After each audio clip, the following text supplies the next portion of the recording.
Olá, um excelente dia para você. Hoje é quarta-feira, 2 de agosto de 2023. Estamos ao vivo, direto dos estúdios da EBC em Brasília e em rede com emissoras de rádio de norte a sul do país e juntos vamos fazer o programa de hoje. Eu sou Karine Melo e começa agora o Bom Dia Ministro. Essa é uma produção da Secretaria de Comunicação Social da Presidência da República em parceria com a empresa Brasil de Comunicação.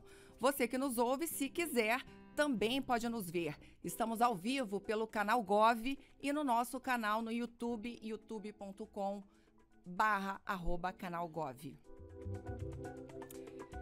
E também estreamos essa semana a nossa agência Gov, agenciagov.ebc.com.br. Agora você pode ler, ouvir e assistir todas as notícias que impactam a sua vida em um só lugar.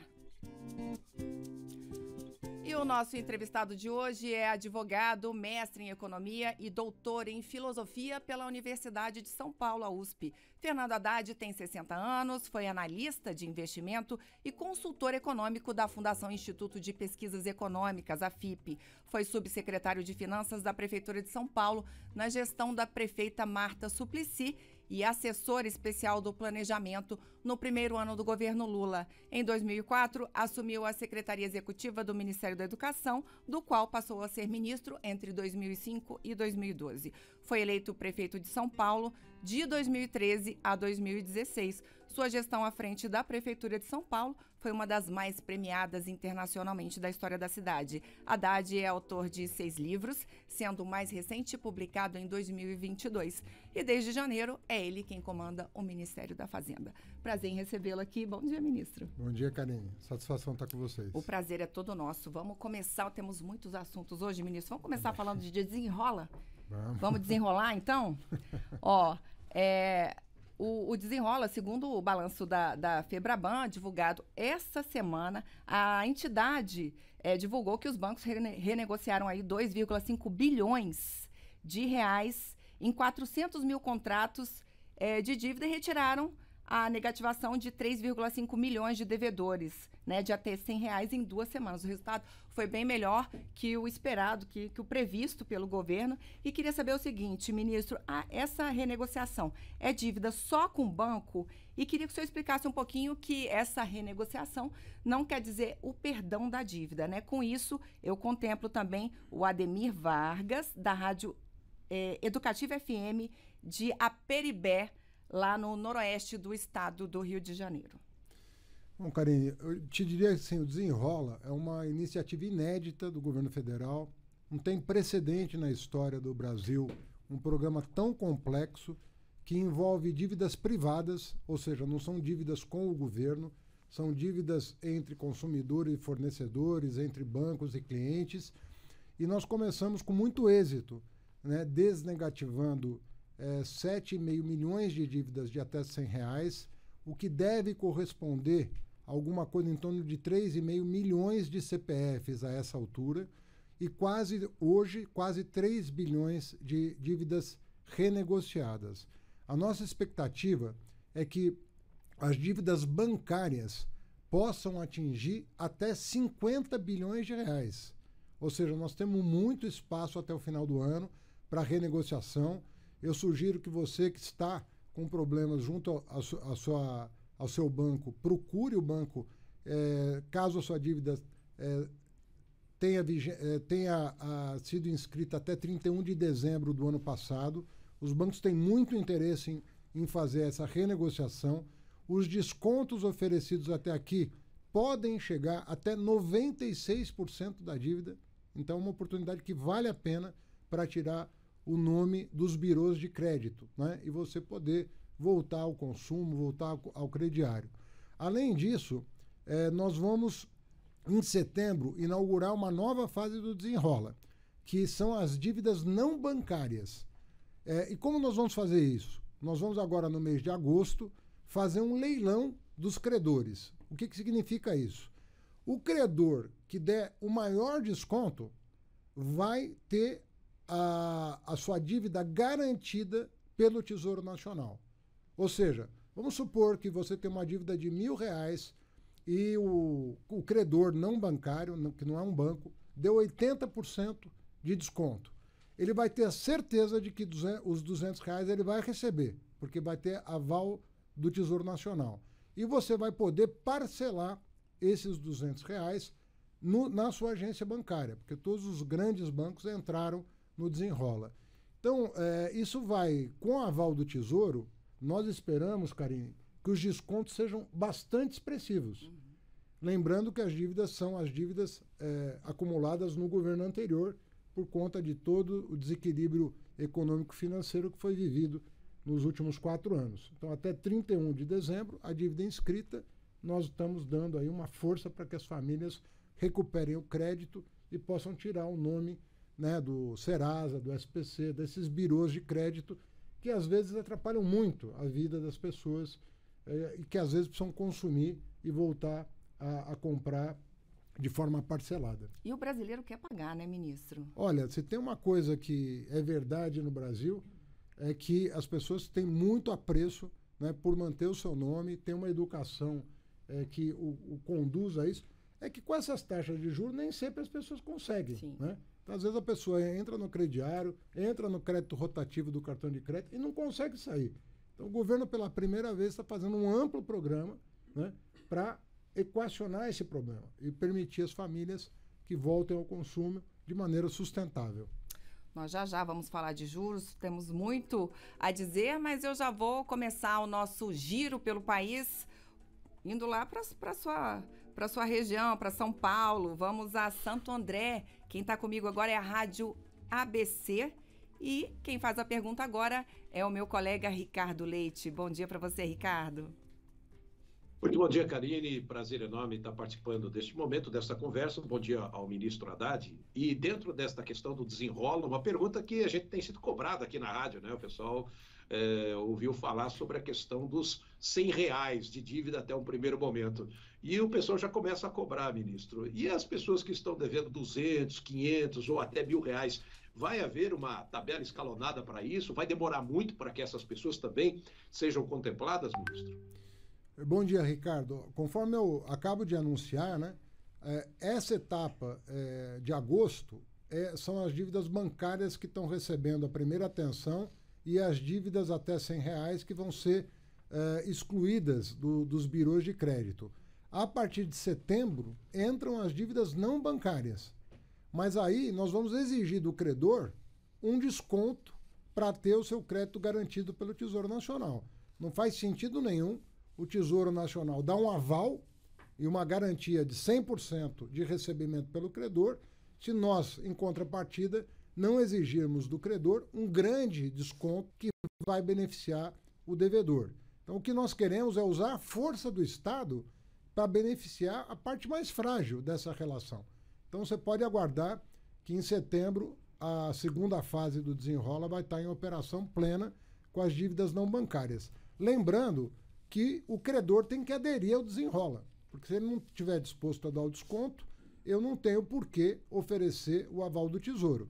Então o credor precisa ter também sensibilidade, né, e interesse em participar do programa, como os bancos tiveram interesse em participar do programa. Maravilha. Esse é o Bom Dia Ministro, que recebe hoje o ministro da Fazenda, Fernando Haddad. Você pode nos acompanhar pelo nosso canal no YouTube, youtube.com/canalgov. Vamos a mais uma pergunta, ministro. Vamos aqui para o ladinho. Vamos para a Rádio Nacional de Brasília, que está em rede com a Rádio da Amazônia. Quem está comigo é o nosso querido Walter Lima. Bom dia para você, Walter. Olá, Karine. Muito bom dia também para você. Também conosco, Rádio Nacional Brasília, Rádio Nacional da Amazônia, como você muito bem citou, a Rádio Nacional do Alto Solimões e também a Rádio Universitária de Roraima. Senhor ministro, também muito bom dia. A minha pergunta é a seguinte, ministro, dentro da proposta do projeto Novo Ciclo da Cooperação Federativa, quais benefícios que poderão proporcionar aos estados e municípios, uma vez que essa iniciativa do governo federal busca solucionar eventuais intervenções sobre a autonomia dos entes federados, ministro? Bom dia, Walter. Obrigado pela pergunta. Olha, uma das coisas que realmente foi muito prejudicada no período anterior foi a relação com governadores e prefeitos do país. O governo federal praticamente ele destruiu um canal de comunicação importante com governadores e prefeitos. Isso acabou prejudicando muitos estados. Alguns estados quebraram, né? Vários estados do país quebraram efetivamente, sobretudo porque a União se apropriou de recursos dos estados e dos municípios, como aconteceu durante as eleições do ano passado. E nós começamos o ano fazendo um acordo para devolver para os estados e municípios aquilo que foi surrupiado durante o processo eleitoral. Em março, nós anunciamos um acordo de 27 bilhões de reais de devolução para estados e municípios que haviam sido prejudicados o ano passado. E agora nós demos um passo além. Nós desburocratizamos a relação de estados e municípios com o Tesouro Nacional e repactuamos o rating dos estados, ou seja, permitindo que estados que estão na direção correta de manter as suas finanças em ordem, um espaço maior para investimento. Sobretudo porque muitos estados vão precisar desse espaço para cumprir as metas que serão anunciadas pelo presidente Lula a semana que vem em relação ao PAC, ao novo PAC, que vai ser um PAC verde, um PAC sustentável. Nós estamos prevendo 240 bilhões de investimentos em 4 anos e nós precisamos destravar o investimento público com responsabilidade fiscal no âmbito do novo marco fiscal que vai ser aprovado nas próximas semanas pela Câmara em caráter terminativo, e isso repactua as relações federativas de maneira que o presidente da República, governadores e prefeitos se tornam parceiros uns dos outros para que a gente alcance o objetivo de gerar emprego e renda, de terminar as obras, mais de 14 mil obras paradas que estão sendo retomadas, muitas escolas, creches, postos de saúde e até hospitais, para não falar de toda a infraestrutura do país que ficou muito prejudicada por falta de investimento. Então nós sim estamos repactuando com governadores e prefeitos um novo ciclo de desenvolvimento sustentável no país. Obrigada, ministro Haddad. Passamos já por São Paulo, passamos pela Amazônia e agora vamos ao Ceará. Vamos lá para a Band News FM, Rádio Jangadeiro. Quem está comigo pelo telefone é o Yuri Costa. Bom dia para você, Yuri. Oi, Karine, muito bom dia. Na verdade, Carla Moura aqui, agradecer a participação. Muito bom dia também ao ministro Haddad. Voltar a tocar no assunto aqui do Desenrola Brasil, porque a gente sabe que o programa pensa, claro, ministro, em retirar milhares de famílias do endividamento, né? Isso é um problema antigo do Brasil e de diferentes camadas sociais, o programa traz isso. Mas como é que o governo pretende estimular a redução desse problema, né? Como estimular o comportamento do consumidor para que ele não volte a ficar endividado? Yuri, bom dia. Carla, é a Carla, ministro. Ah, Carla, que me mandaram mandaram um papel errado. Carla, desculpa. O que nós estamos planejando é o seguinte. Primeiro é o seguinte, nós temos que sanar o estoque de dívidas que foi herdado de 2022. Nós estamos falando de 72 milhões de CPFs negativados até 31 de dezembro de 2022. Eu quero crer que nunca houve na história do país um legado tão ruim do ponto de vista de crédito. Então o Desenrola tem um primeiro objetivo, que é resolver esse passado. Agora, nós estamos fazendo muitas iniciativas no sentido de alavancar o crédito barato para o futuro. Então, por exemplo, nós reduzimos o juro do crédito consignado. Foi uma das primeiras providências, né, que o Ministério do Trabalho e da Previdência tomaram para reduzir o crédito, que é praticamente garantido, né? Aquele crédito em folha de aposentados, de servidores públicos. Servidor público, a bem dizer, ainda não, é a próxima etapa.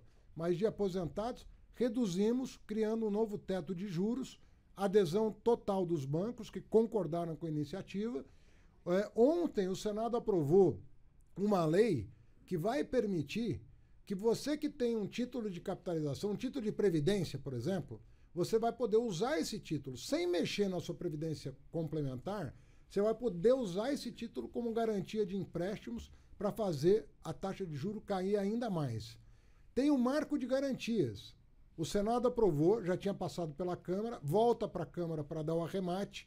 O marco de garantias é uma outra lei muito importante que revoluciona o crédito no Brasil ao diminuir os spreads, porque aumenta a chance dos credores recuperarem o crédito, e a contrapartida disso é justamente uma redução do spread. O que é o spread? O spread é aquele juro que se cobra para além da captação. O banco capta um juro, empresta a outro maior. Essa diferença, que se chama spread, tem que cair. E para isso o marco de garantias é fundamental. Nós estamos fazendo uma gestão enorme para que a taxa Selic caia, porque a taxa Selic hoje, a 13,75, é a maior do mundo, em termos reais. Ou seja, a taxa acima da inflação, projetada para o ano que vem, está em mais de 10%. Então nós temos um espaço aí importante para a queda da taxa básica, e quando cai a taxa básica de juros, o que certamente vai começar a acontecer hoje, você vai ter uma perspectiva de diminuição do juro futuro, o que implica que as empresas vão começar a captar mais barato e, ao final, isso vai acabar chegando no consumidor. Além disso, o Desenrola tem um módulo de educação financeira, justamente para que as famílias possam também compreender bem como funciona esse sistema de crédito para não cair nessas armadilhas.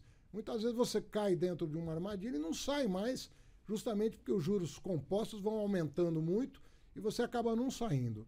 E há um compromisso do governo de até, no máximo, final do ano, alguma coisa em torno de 90 dias, nós darmos uma solução final para a questão do crédito rotativo, que hoje é o maior problema de juros do país, que é aquele crédito, aquele juro do cartão de crédito, quando você fica inadimplente. Você entra numa roda viva da qual você não consegue sair.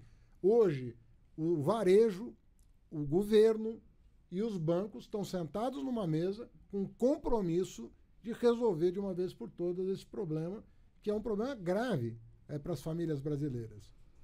437,3% ao ano. É uma vergonha. E aí, já que o senhor está falando em cartão de crédito, ministro, isso pode chegar a quanto? O que é aceitável? O que seria aceitável? Porque é impagável um juro desse, O problema é esse. Você tem um mecanismo em que, se você parcela e paga em dia, ok, você está salvo.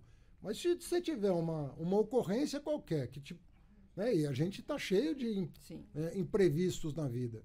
Acontece um imprevisto, você não consegue pagar a parcela do cartão, você cai nesse juro absurdo. E aí como é que a pessoa vai sair pagando 400% ao ano?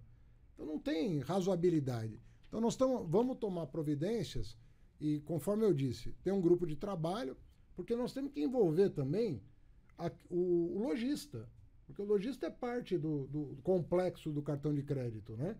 Então, o lojista, os bancos e o governo, Banco Central inclusive, e a Fazenda, estão com o objetivo de, este ano, dar uma solução final para esse problema. Vai cair, quando eu falo gradualmente, não é que vai cair de 430 para 420, né? Vai cair muito, mas mesmo caindo muito, ele vai continuar alto por um tempo até a gente cumprir uma transição. Certo. Então, o que nós vamos contratar com o sistema bancário é uma transição para um sistema que seja mais saudável do que esse, que está prejudicando a parte mais frágil da sociedade, que é aquela que, por uma ocorrência qualquer, não conseguiu honrar um compromisso. Ou seja, teremos um freio, então. Teremos um freio de arrumação nessa coisa. Isso aí é um problema histórico do Brasil, você sabe. Né? Desde que eu me conheço por gente, o problema do cartão de crédito é um problema cruel no Brasil. E o presidente Lula, todo o governo, colocaram pressão aí sobre o sistema, Febraban, que são os bancos privados, sem prejudicar as vendas, porque muita gente hoje compra com cartão, todo mundo compra com cartão, então nós não queremos prejudicar as vendas, mas não podemos penalizar nessa proporção quem, porventura, por uma circunstância qualquer, num determinado mês, não conseguiu ali honrar um compromisso. Ele não pode cair nessa roda viva e não sai mais.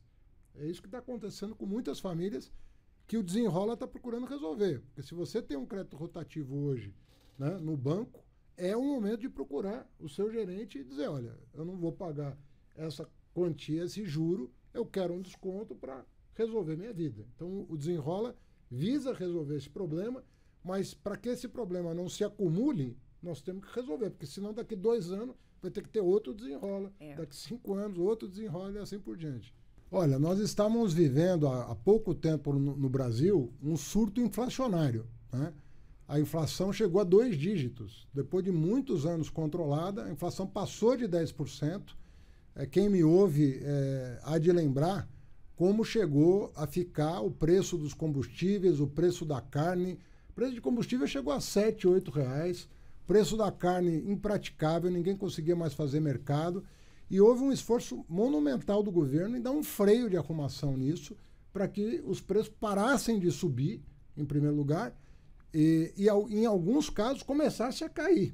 Não é uma coisa simples de ser feita, mas o fato é que a inflação, que estava em mais de 10% há pouco tempo atrás, hoje está na casa de 3,2%. Então você vê que o esforço que foi feito no sentido de trazer a inflação para baixo surtiu efeito. Nós demos um choque de credibilidade no país, porque a coisa estava completamente desgovernada.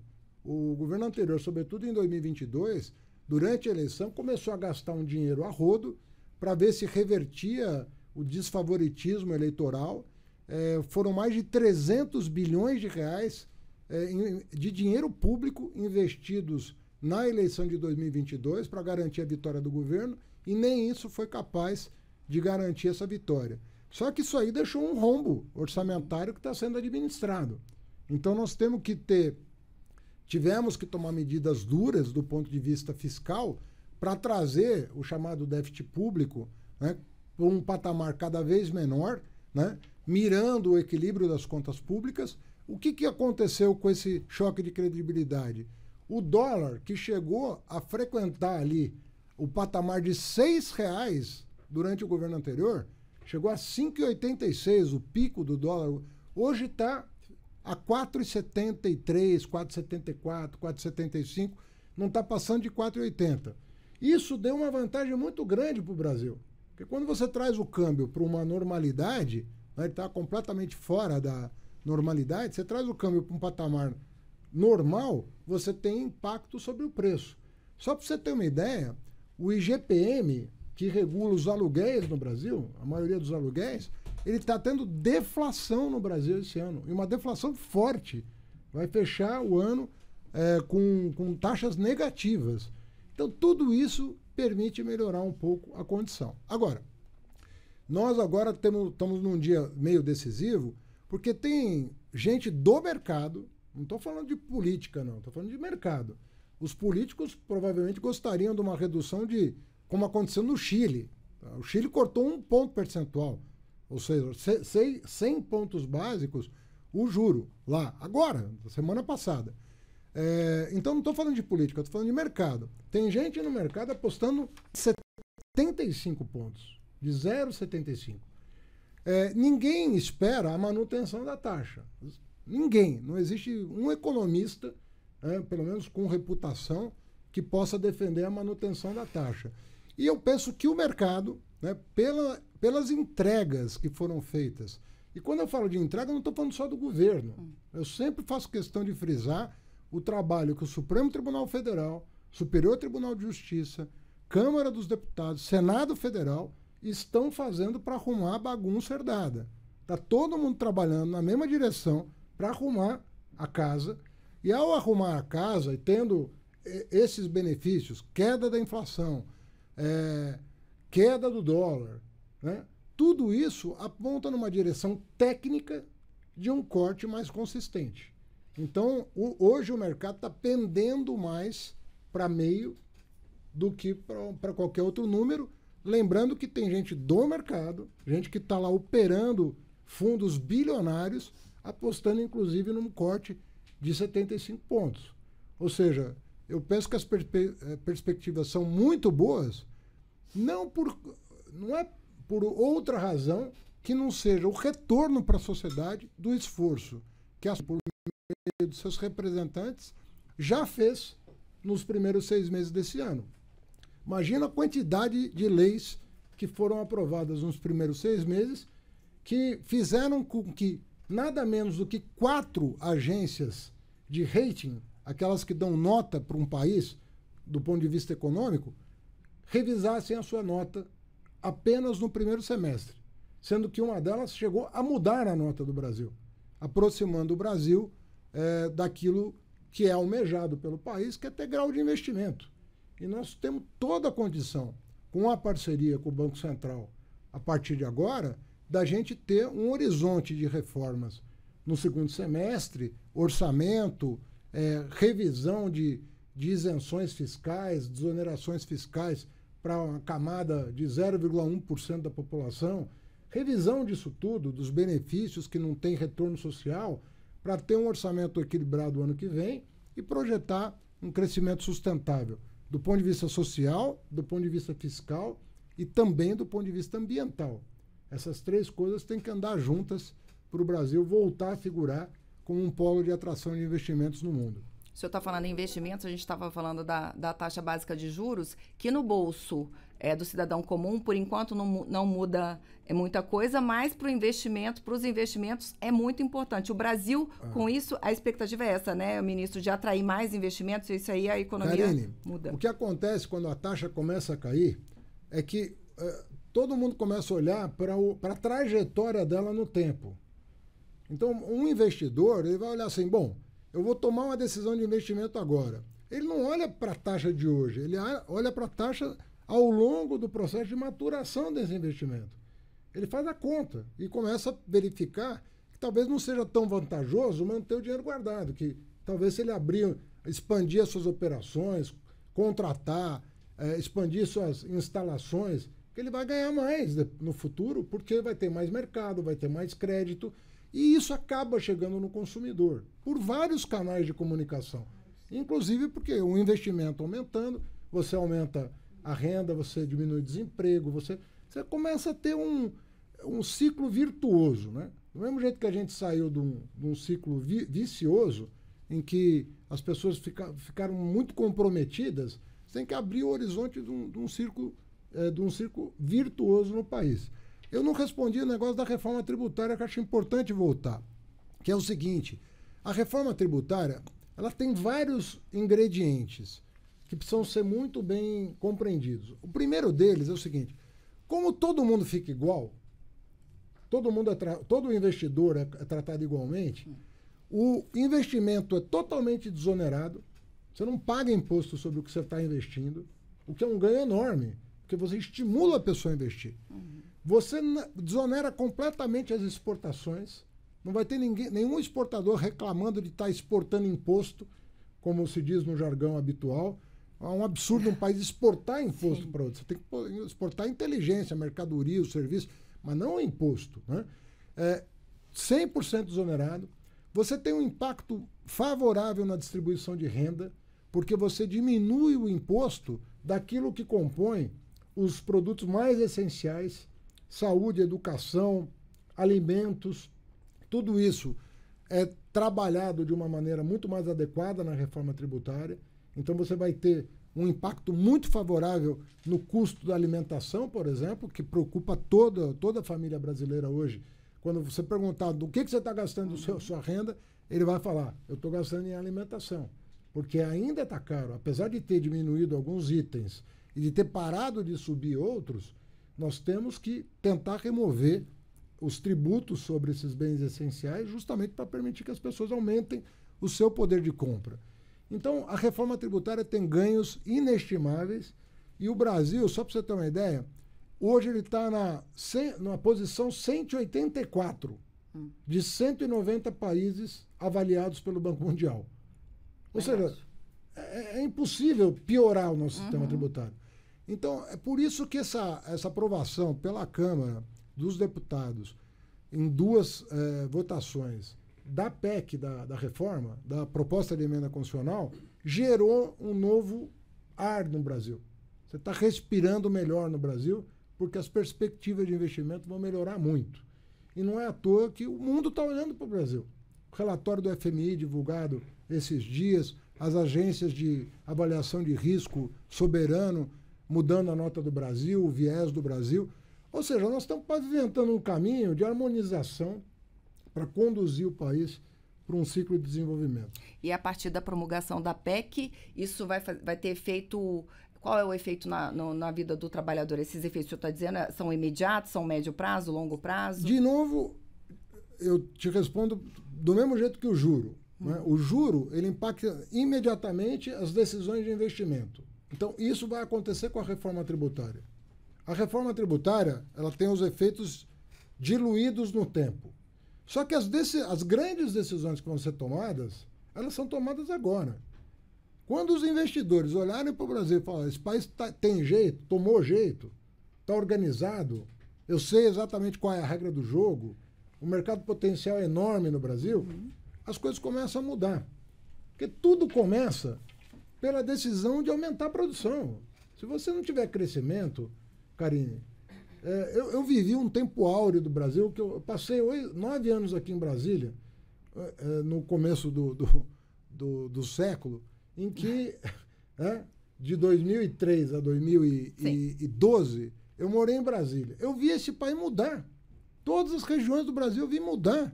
O Nordeste mudou, o Norte mudou, o Sul mudou, tudo mudou para melhor. Por quê? Porque tinha crescimento. As pessoas... E não faz tanto tempo assim.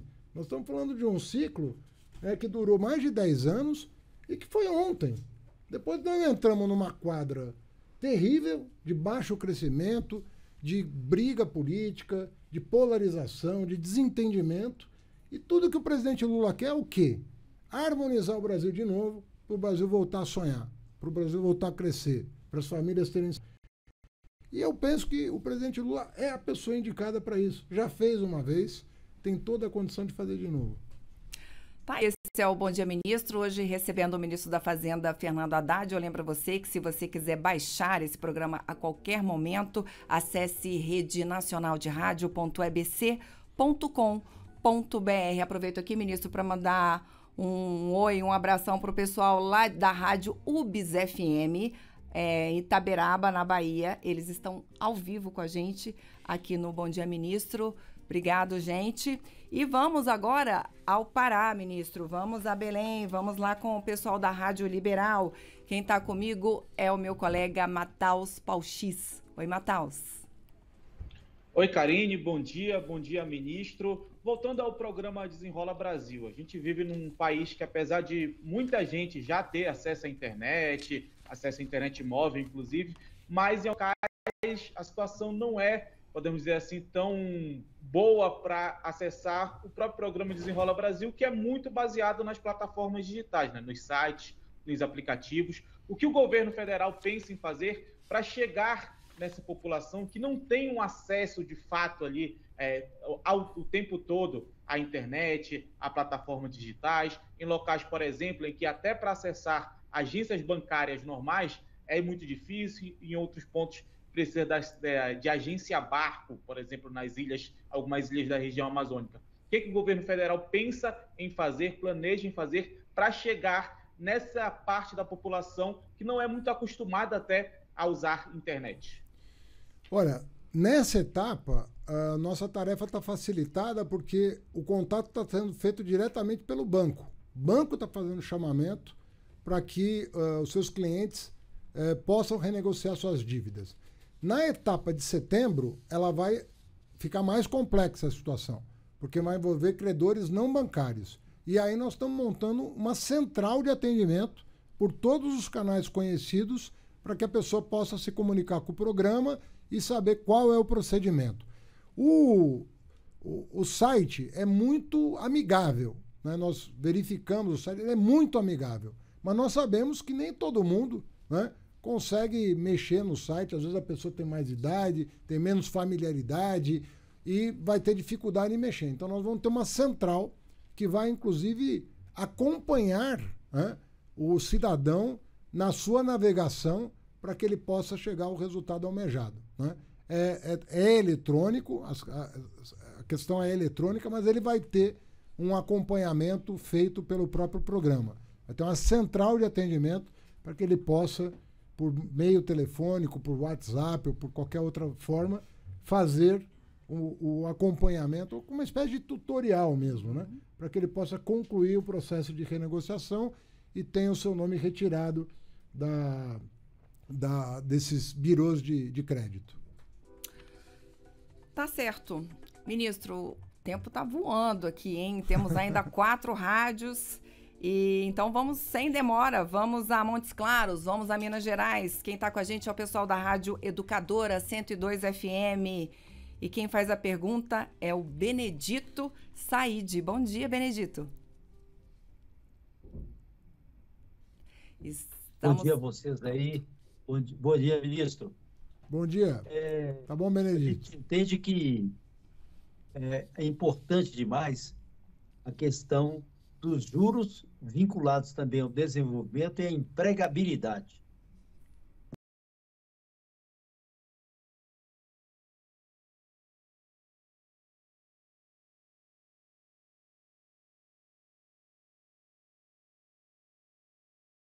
Investimento para combater o déficit público, o déficit também social e econômico, para gerar essa visão de empregabilidade no universo que o Brasil, a dimensão que está e as diferenças sociais e econômicas que também existem.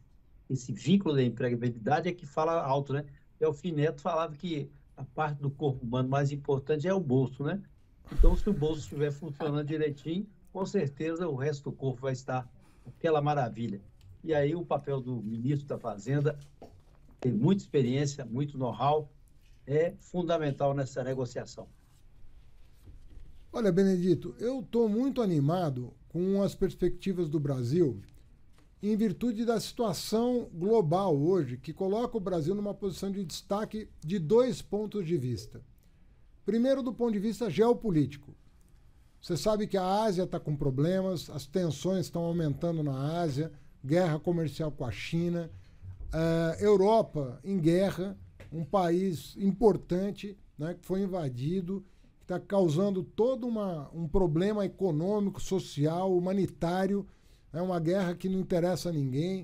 O presidente Lula fazendo gestão no sentido, com outros líderes políticos, para que aquilo tenha um fim o quanto antes.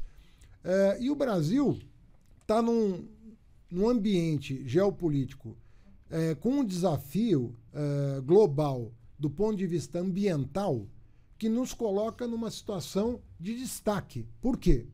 Porque o Brasil tem uma matriz energética 3 vezes mais limpa do que o resto do mundo. A nossa matriz é muito limpa. O avanço da energia eólica, energia solar, dos biocombustíveis, as perspectivas do hidrogênio verde, do diesel verde, no Brasil são extremamente importantes. O Brasil pode se tornar uma potência energética limpa, né? O que pode atrair muitos investidores que queiram produzir no Brasil produtos verdes, produtos que tenham baixa emissão de carbono no seu ciclo de produção. O Brasil é dos poucos países do mundo que tem condição de oferecer esse tipo de energia para que o produto seja certificado como um produto verde. Isso no mundo de hoje não é pouca coisa, é muita coisa. Se você comparar, estou falando de uma potência, né, que é a China, pega a matriz energética da China. Ela não tem nada a ver com a matriz do Brasil. Está havendo também um processo de diversificação do investimento do ponto de vista geográfico. Ninguém mais quer concentrar a sua produção num único país e transformar esse único país numa plataforma de exportação dos seus produtos. Então, muitas empresas estão distribuindo melhor a produção e fazendo disso um potencial de desenvolvimento maior do que se ele ficasse restrito. Então, tem muita coisa acontecendo no mundo e nós podemos aproveitar essa oportunidade. Nós submetemos ao presidente Lula um plano de transição ecológica, sim, que tem vários mecanismos de atração de investimento com base nesse potencial que o Brasil apresenta nesse momento. Então, é uma janela de oportunidade que nós não podemos perder. Não podemos perder a janela política que se abriu, né, os poderes mais harmônicos tentando encontrar saídas para o país, mas, ao mesmo tempo, essas vantagens que não podem ser desperdiçadas. O Brasil tem terras raras, que são aqueles minerais estratégicos para a transição ecológica, tem uma capacidade de produção de biocombustíveis que é única no mundo, talvez só os Estados Unidos tenham potencial equivalente, tem tecnologia para aumentar a produtividade do campo para esse fim, pode fornecer para uma neoindustrialização uma plataforma, uma matriz energética que vai atrair a atenção do mundo todo. Eu confio muito, o PAC vai ser lançado semana que vem, que é um PAC verde, é um PAC com forte conotação ambiental, de maneira que nós temos aí um caminho. E se nós soubermos aproveitar, nós vamos ter um ciclo de crescimento muito diferente dos últimos 10 anos, em que o Brasil não cresceu e muita gente perdeu a esperança de ver esse país oferecer oportunidade para cada uma das suas famílias. E nós temos essa oportunidade recuperada agora. Então, é uma questão de endereçar os temas relevantes, contar com esse esforço que o Congresso está fazendo. O Judiciário também está se somando a esse esforço e eu penso que nós podemos engrenar um processo interessante no Brasil. Estou com 2 rádios esperando a gente, ministro, mas já que o senhor está falando nisso, quero que o senhor dê uma palavrinha, já que o senhor está falando isso, a gente vai ter a cúpula agora lá no Pará. No Pará. Né? Nos próximos dias, a cúpula da Amazônia. E aí queria que o senhor falasse também um pouquinho da estreia do Brasil na emissão de títulos sustentáveis, Sim. que está previsto para agora, né? Queria que o senhor falasse um pouquinho disso. Parece que a captação pode chegar aí a 5 bilhões de reais, de dólares, perdão. Queria que o senhor falasse um pouco sobre isso. Olha, nós estamos na Fazenda, nós estamos tomando uma série de providências para atualizar o nosso marco legal em relação à transição ecológica, justamente visando a atração de investimentos. Então, na reforma tributária, nós criamos lá uma coisa diferente do que é o IPI. O IPI é um imposto sobre produtos industrializados. Ele está sendo substituído por um imposto seletivo. Com qual finalidade? De desonerar os bens que fazem bem para a saúde e para o meio ambiente e onerar, em contrapartida, os bens que fazem mal para a saúde e para o meio ambiente. Então você vai calibrando a tributação não com fins arrecadatórios, mas com a finalidade de direcionar a produção na direção correta, direcionar ela adequadamente para que ela produza os melhores resultados. A questão do crédito de carbono. O Brasil não tem uma lei de crédito de carbono. Muitos países do mundo já têm a sua lei. Nós formatamos uma lei, encaminhamos para a Casa Civil e agora a Casa Civil está julgando qual a conveniência de endereçar isso para o Congresso Nacional agora, já no mês de agosto. Então, o Congresso vai ter a proposta do Executivo de como disciplinar o crédito de carbono, que é um mercado que é global e que o Brasil precisa participar. A questão dos serviços ambientais, manter a mata de pé, a floresta de pé. Nós não precisamos desmatar para aumentar a produção. Eu estive conversando com o pessoal da cana-de-açúcar. Cana-de-açúcar desenvolveu uma tecnologia, vou chamar de semente, mas na verdade não tem semente de cana. É uma tecnologia que produz uma semente. Produz uma forma de cultivar a cana completamente diferente da atual, que é antiga e tal, e que praticamente dobra a produtividade da cana na mesma área. Então, o etanol pode dialogar com o hidrogênio verde, porque ele tem muitos átomos de hidrogênio. O etanol pode aumentar a parcela de mistura com a gasolina. Nós temos o carro flex, que é absolutamente... E você sabe que o etanol, ele tem a vantagem de, quando você está produzindo a cana, você está tirando o carbono da atmosfera. Então, quando você faz a conta do carbono que ele tira e do carbono que ele devolve quando é queimado, ele é muito superior ao combustível fóssil, porque o combustível fóssil não tem a etapa do crescimento de uma planta. Ele é tirado, né, de outra maneira, ele não tem esse resultado. Então nós temos aí, agora tem uma tecnologia desenvolvida pela Petrobras que combina o refino do diesel fóssil e orgânico ao mesmo tempo.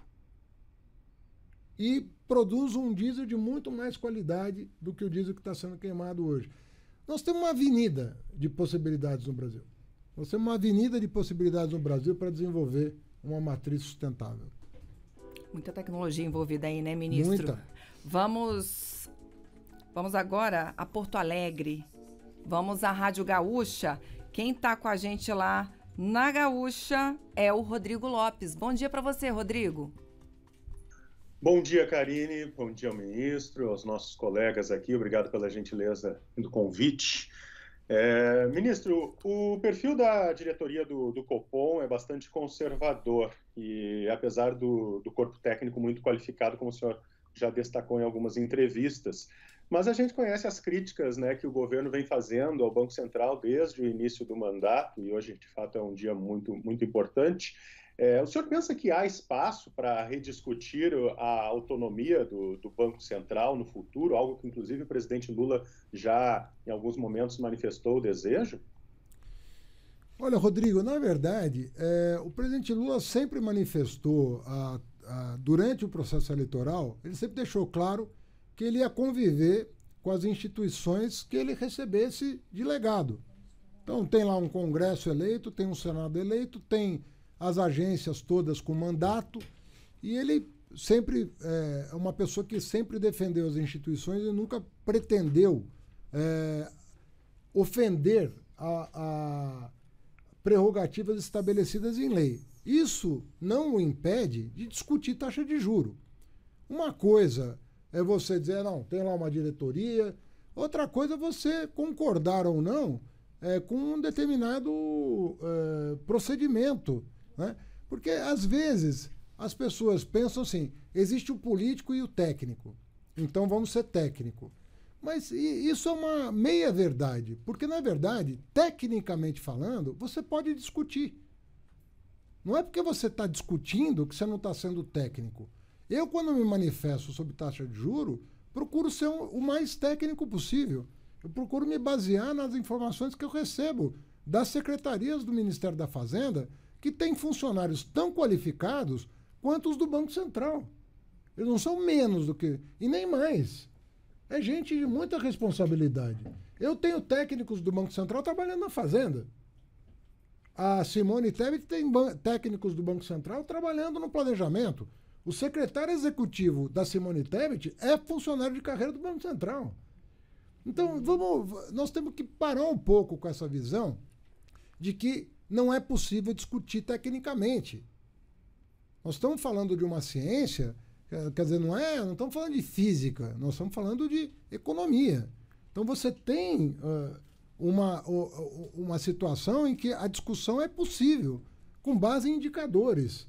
E a análise, muitas vezes, difere de técnico para o outro. Você está olhando o mesmo quadro, e o analista desse quadro pode ter uma opinião divergente. Isso não, é porque há uma mania de falar que quem diverge de você é político. E não é assim que acontece. Tanto é verdade que, muitas vezes, as decisões do próprio Copom não são unânimes. O que significa isso? Que alguém foi político, o outro foi técnico? Não. Significa que, dentro da boa técnica, você discute perspectivas diferentes. Senão ninguém pedia a segunda opinião para um médico, né? Por que você pede segunda opinião para um médico? Para ter certeza que a primeira opinião é válida. Isso também é possível na economia. Você abrir um pouco o debate técnico para verificar qual é a melhor possibilidade para a economia brasileira.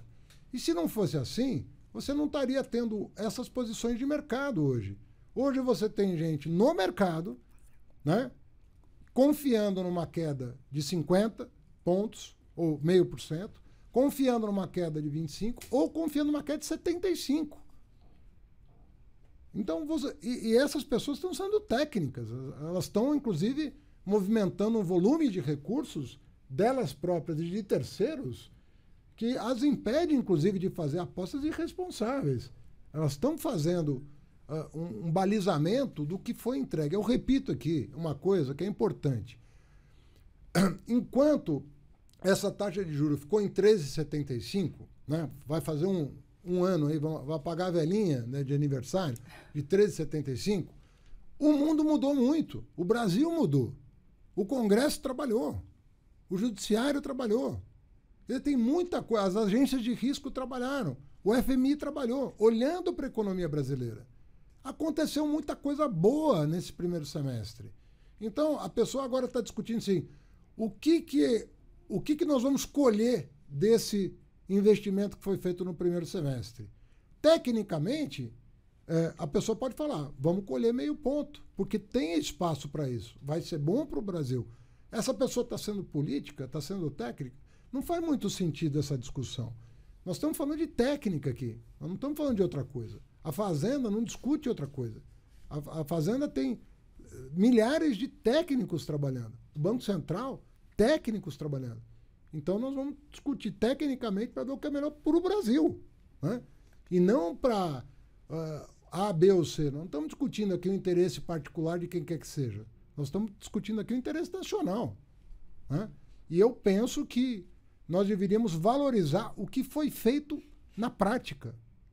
Foi feito um grande esforço prático de botar ordem em muita coisa. E isso, a gente tem que colher os benefícios disso para todo mundo, não é para o governo. A sociedade é que vai ser beneficiada por isso. E eu estou falando de técnica, não estou falando de outra coisa. Eu sempre trato com o presidente do Banco Central, com diretores do Banco Central, tecnicamente. Os debates, quando nós nos encontramos, é sempre técnico. Ninguém aqui fica discutindo outra coisa que não seja o bem-estar da população, o melhor caminho, a melhor trajetória dos indicadores econômicos. Então, eu estou sendo muito enfático nisso, porque dá a impressão que um lado é técnico, o outro não. E eu acho que é um demérito para os técnicos da Fazenda, que passaram por concurso, que estudaram, que tem PhD, que tem tudo que um técnico tem, são pessoas da melhor qualidade. É natural que haja uma discussão. Isso faz parte do dia a dia, né, da vida econômica do país. Discutir tecnicamente em busca da melhor solução, da melhor trajetória para o país. Ministro, vamos mudar um pouquinho de assunto. Estou com as orelhas doendo, porque as redes estão bombando, querendo saber de concurso público. Não é a sua área especificamente, mas, ministro, temos que responder. Temos aqui Letícia Vasconcelos, Ricardo Barbosa, Luan Braga, Aniele Luiz, Mariana Niedo, Matheus de Alencar, Nath, Ana, Glaucio, todo mundo querendo saber da Receita Federal, sobre convocação de aprovados, sobre novos concursos. O que o senhor pode dizer? Olha, esse é um assunto do Ministério de Gestão, mas eu tenho visto o noticiário, né, e as decisões da ministra Esther de liberação, né, das primeiras contratações. Até o Banco Central recebeu lá uma liberação para começar as contratações, né? Você vê como as decisões são técnicas. Na área econômica. O próprio presidente Roberto Campos fez chegar ao nosso conhecimento a necessidade de um suporte profissional, e nós estamos dialogando com as categorias, nós estamos verificando, foi a primeira vez, depois de muitos anos, que se instala uma mesa de negociação, o que inclui não apenas carreira, mas também a reposição de quadros, sobretudo de órgãos estratégicos que estavam muito debilitados e estão debilitados ainda. Então nós estamos recompondo, reconstruindo, é o que o presidente Lula tem dito, né? União e reconstrução. Nós estamos reconstruindo, né, aquilo que foi desmantelado para que o Estado brasileiro se torne mais operacional. Então nós temos todo o interesse em robustecer esses órgãos porque eles são estratégicos para o país e eles fazem parte desse plano de desenvolvimento que nós estamos endereçando. Então, se você tem um Estado fraco, você não concorre. Vou dar o caso, por exemplo, do desmantelamento do meio ambiente. O maior problema que nós enfrentamos nos últimos anos em relação ao meio ambiente foi o aumento de emissão de carbono em virtude do desmatamento da Amazônia. Como é que você vai combater o desmatamento da Amazônia se você não tiver um corpo técnico, fiscais, Você precisa repor essas coisas. E nós estamos fazendo isso porque isso prejudica o Brasil. Daqui a pouco, a Europa não quer fazer o acordo com o Mercosul por causa da questão ambiental. Vão dar uma desculpa. Não, ou uma desculpa sólida ou até um pretexto para barrar a importação de produtos agrícolas brasileiros, porque não vão estar certificados sobre se a área foi desmatada ou não. Você começa a complicar o comércio exterior, a imagem do Brasil no exterior. Então você precisa do Estado. O Estado que funciona, ele funciona a favor da sociedade para que a gente obtenha os melhores resultados entre os nossos parceiros internacionais, no nosso comércio exterior, na integração regional. Então, nós temos que sair desse debate, sabe, em que dá a impressão que no mundo inteiro, Estado e mercado dialogam em busca do melhor resultado. Você perguntar o tamanho do Estado americano, o tamanho do Estado alemão, o tamanho do Estado chinês, o tamanho do Estado japonês, são estados que têm o tamanho necessário para fazer com que o desenvolvimento aconteça. Perfeito. Então, calma que vai chamar, né, ministro? Esse é o recado. Vamos, ministro, agora a nossa última participação de rádio. Vamos a Londrina, no Paraná. Quem está com a gente é a Rádio Paiquerê 91,7 FM. Lino Ramos esperou bastante. Bom dia para você, meu amigo.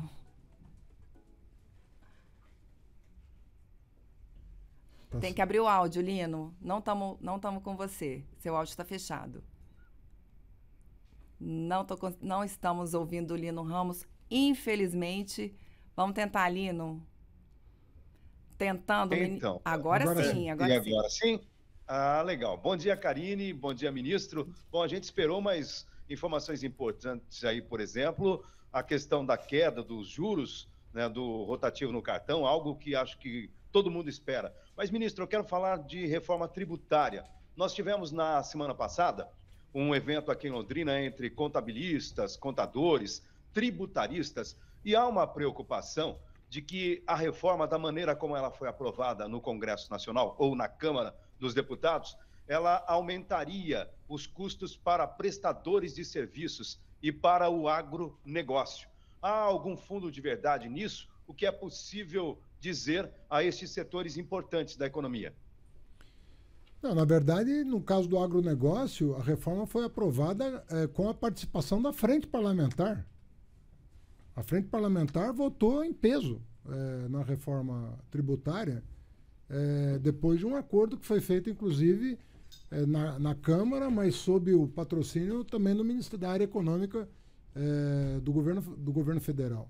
Então, você não teria tido os votos que você teve na Câmara se o agronegócio fosse contra. Então, a gente pega lá a votação, você vai ver que o Brasil... Agora, outra coisa que falam, assim, o pessoal... nós não estamos mexendo com simples. Nós não estamos mexendo com simples. A maior parte dos serviços prestados no Brasil, os serviços, né, eles estão num regime especial, chamado simples ou super simples. Ninguém está mexendo com isso. Então, você que tem uma empresa prestadora de serviços até o limite do simples, você não está minimamente afetado pela reforma tributária. Está tudo garantido. No caso de saúde e educação, mesmo se você não tiver no super simples, você tem uma alíquota diferenciada. Então, na verdade, essas pessoas têm que falar do que eles estão falando, afinal. Porque quando você vê quem oferta serviços no Brasil, são pequenas e médias empresas que faturam até 4.800.000 reais, que estão no regime do simples. A reforma tributária não mexe com o simples. Eu fico vendo, às vezes, na internet, essa coisa de fake news é muito ruim. Sabe, que vai confundindo a opinião pública. Sabe, outro dia falaram que o governo ia tributar o PIX, que o governo ia acabar com o Simples, que o governo ia acabar com a Zona Franca de Manaus. Cada hora é uma história. Nós precisamos, e vocês como jornalistas, e eu agradeço a pergunta, tem que esclarecer a opinião pública. Por que está... nós tivemos quase 400 votos. Imagina você conseguir obter 400 votos, quase 400 votos, numa reforma tributária que está há 30 anos aguardando aprovação. Eu penso que nós conseguimos formatar uma reforma que atende à sociedade brasileira. Por isso que ela está sendo tão comemorada. E o agro votou em peso. A micro e pequena empresa votou em peso na reforma tributária. Todo mundo votou. Agora, não votou aquele desavisado que eu achei até deselegante. Você vê que o Bolsonaro era para ter 100% dos votos. Não teve 100% porque o Bolsonaro, desavisado, falou, não, tem que ser contra a reforma tributária. Depois o próprio Valdemar da Costa Neto, que é o presidente do partido do Bolsonaro, falou para todo mundo ouvir. Ele errou, nós vamos nos reposicionar no Senado. Então não sou eu que estou dizendo. É o presidente do PL que está dizendo que o mito errou. E errou rude. Essa que é a verdade. Nós temos que aprovar essa reforma tributária, gente. 30 anos esperando. Ministro, estamos estouradíssimos, mas valeu a pena. Quero que o senhor faça, vou dar uns minutinhos para o senhor fazer as suas considerações finais, mas já aproveito que o senhor está falando disso, queria que o senhor incluísse nessas considerações o seu trabalho na articulação dos projetos de interesse do governo no Congresso. Fiz uma lista aqui, pelo menos 10 propostas urgentíssimas. Ministro Padilha, ministra Simone Tebet, enfim, vários ministros, o próprio presidente Lula envolvido pessoalmente nessa articulação. Queria saber do seu esforço também, porque eu sei que o senhor está muito conversando com o presidente da Câmara, presidente do Senado. Olha, Karine, eu estou convencido de que o Brasil, se o Brasil... Não tem campeonato ganho, não existe isso. Nós temos um desafio grande pela frente, nós temos muito trabalho pela frente, mas nós começamos bem. Nós não podemos nos valer desse bom começo que tivemos para perder o ímpeto de continuar perseverando na direção correta. Não podemos perder esse ímpeto.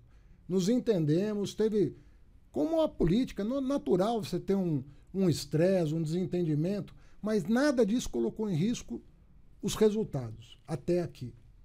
E o que eu estou defendendo, vou colocar todo o esforço da Fazenda nisso. O Alckmin tem sido extraordinário, a Simone Tebet extraordinária, a Esther Dweck extraordinária, todo mundo trabalhando, Casa Civil, o ministro Rui Costa, todo mundo remando na direção de conciliar os interesses do Congresso, do Judiciário, que eu sempre elogio, porque nos deu vitórias muito importantes esse ano, que vão garantir resultados expressivos no ano que vem. Se a gente remar na mesma direção, nós temos uma grande chance. Depois de 10 anos, está se abrindo uma oportunidade. Então, nós temos que nos dedicar a ela. Nós temos que, efetivamente, colocar o melhor das nossas energias nesse propósito, porque nós podemos colher rapidamente os frutos. O senhor estará cada vez mais presente pessoalmente dentro do Congresso, falando com os presidentes das casas? Eu vou estar onde a minha presença fizer diferença. Às vezes despacho com o ministro Supremo, às vezes despacho com o ministro do STJ. Estou ali com os líderes na casa do Arthur Lira, ou no gabinete dele. A mesma coisa com o senador Rodrigo Pacheco, que é um sujeito extraordinário, que está fazendo muita diferença. Eu estou vendo um ambiente assim, a coisa está acontecendo. Não vamos perder essa oportunidade. Eu repito que eu acho importante. Nós começamos com um conjunto de medidas que trouxe credibilidade para o país. Nós temos que perseverar. Não tem jogo ganho. Tá? As tarefas estão aí à nossa frente, são desafiadoras. Mas se a gente mantiver esse ritmo, né, de aprovação, de reformas, de mudanças, nós vamos atingir os nossos objetivos. O Brasil vai voltar como aconteceu na primeira década desse século. Nós temos toda a condição de voltar a crescer de forma robusta. Compara a primeira década com a segunda e você vai ver a diferença. Nós temos que escolher uma das duas. Né? Eu vi esse país ser feliz. Eu quero voltar a ver esse país brilhar e atrair as atenções do mundo. Ministro Haddad, encha a sua sacolinha de novidades, volte aqui sempre que quiser, sempre que puder. Agradeço aos meus colegas todos que participaram dessa entrevista e já fica o convite para a próxima quarta-feira, a partir das 8 da manhã. Estaremos aqui de novo em edição inédita do Bom Dia Ministro. Hoje, nos trabalhos técnicos, tivemos Reinaldo dos Santos. Um beijo para todo mundo e até uma próxima. Música